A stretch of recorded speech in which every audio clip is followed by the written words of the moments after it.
So one of my goals that I'm going to continue to pursue until the day I die is to be an advocate for creativity and artistic empowerment.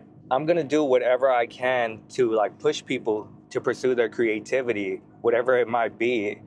It might be doing something like me, which is making videos. You could be a musician. You could be a gardener. I mean, there's so many different ways to like pursue your creativity.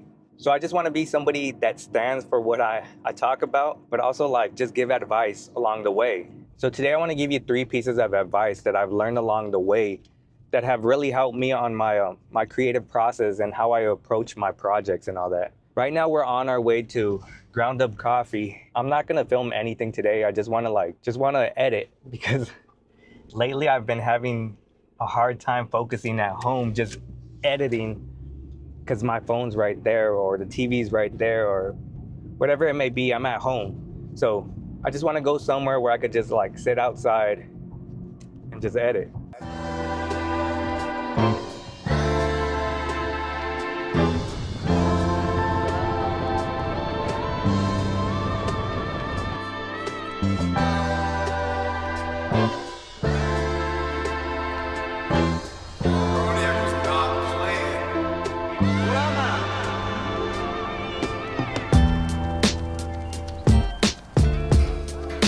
Morning.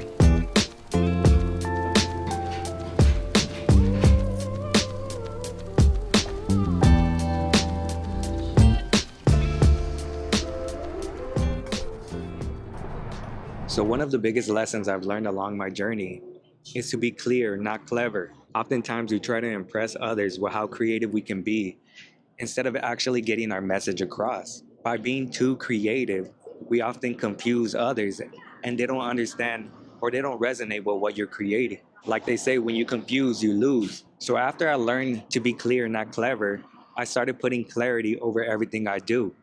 I make everything as simple as possible so that more people can understand it. My titles are simple, my visuals are simple. So the next time you're creating, put clarity over creativity. And I promise more people will resonate with what you're creating.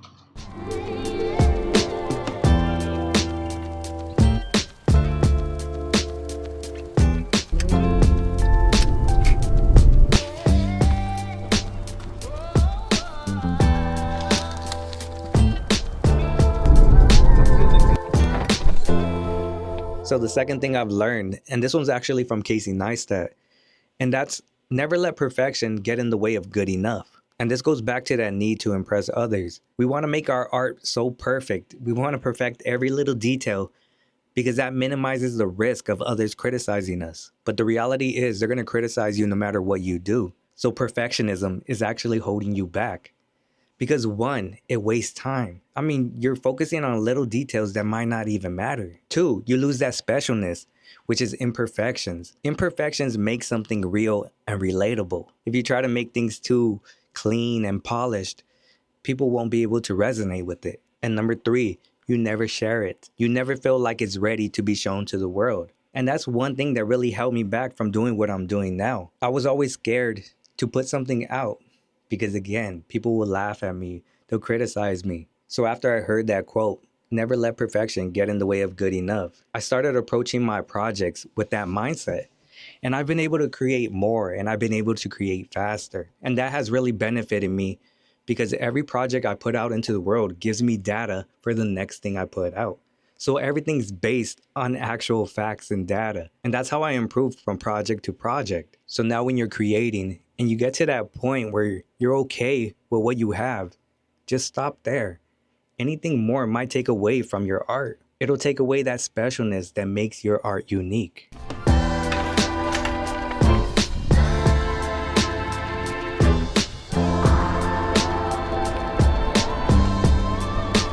All right, so the last piece of advice I have to offer you, and this comes from the book Steal Like an Artist, is that nothing is original. So I know we may want to believe that what we create is original, but the reality is everything we create is based upon things from the past. When you make this simple shift from thinking that you can create something original to nothing is original, you take that pressure off of yourself from making something original.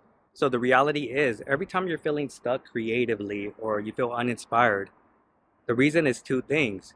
One, you're trying to make something perfect, and two, you're trying to make something original. And what I've learned, the easiest way to get out of that way of thinking and back to creating is in the title of the book, Steal Like an Artist. You need to open yourself up to taking inspiration from everywhere. And I know it might feel wrong in the beginning because you're stealing from other places. But one thing I've done is to reframe stealing as paying honor to the person, to the thing, to whatever it may be. But after I got over that mentality, I was able to create every single day because there's inspiration everywhere. And the secret is to take from many different places, combine them to make something original. So thank you for watching, and hopefully you've gained something from this video. I'm about to get this run in, and I'll catch you guys in the next one.